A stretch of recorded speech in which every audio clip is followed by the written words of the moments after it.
This presentation is on setting up your computer to use PHP and MySQL.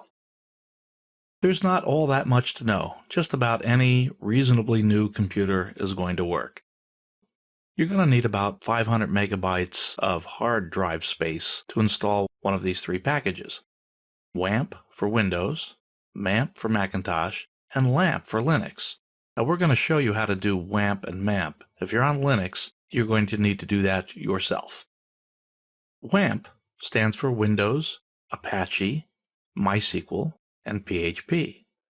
MAMP, of course, Macintosh, Apache, MySQL, and PHP.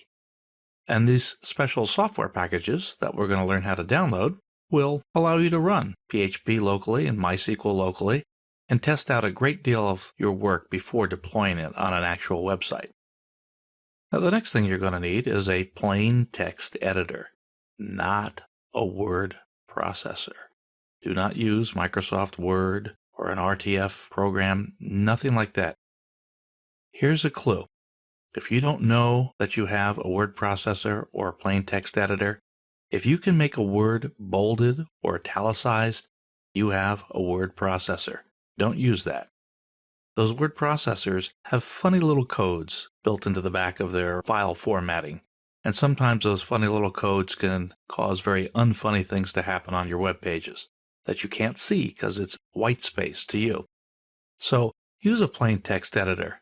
For this class, I'm going to use TextPad for PC. It's at textpad.com. A free editor for the Macintosh is Text Wrangler. A lot of people like BBEdit. Also for the PC, just Notepad can work, or Notepad++. Any of these tools are fine. Just make sure it's a plain text editor.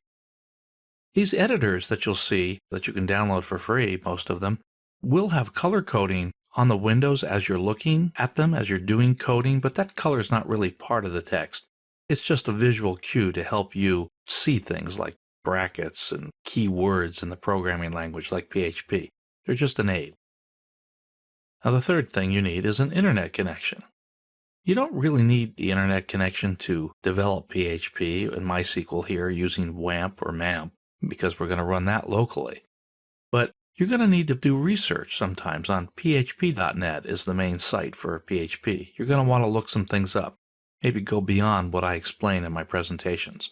Likewise for mysql.com. And I have a note there that it's really Oracle. Oracle now owns MySQL, and so they're the ones supporting it. I'm going to go over to these websites briefly. This is php.net. It's the main site for PHP. One really nice tool here is there's a search for box, and it looks in the function list by default. If you don't want to just look for a function, you can look at all of the online documentation by selecting that as well. So if I'm looking for a particular function, such as print, I click the little arrow there, and I get some information about the print function. This can be handy. Not only does it have the basic syntax of what the statement does, often people have made contributions of how you might use the print statement, and then there's some information about other things that may be of interest to you that relate to that function.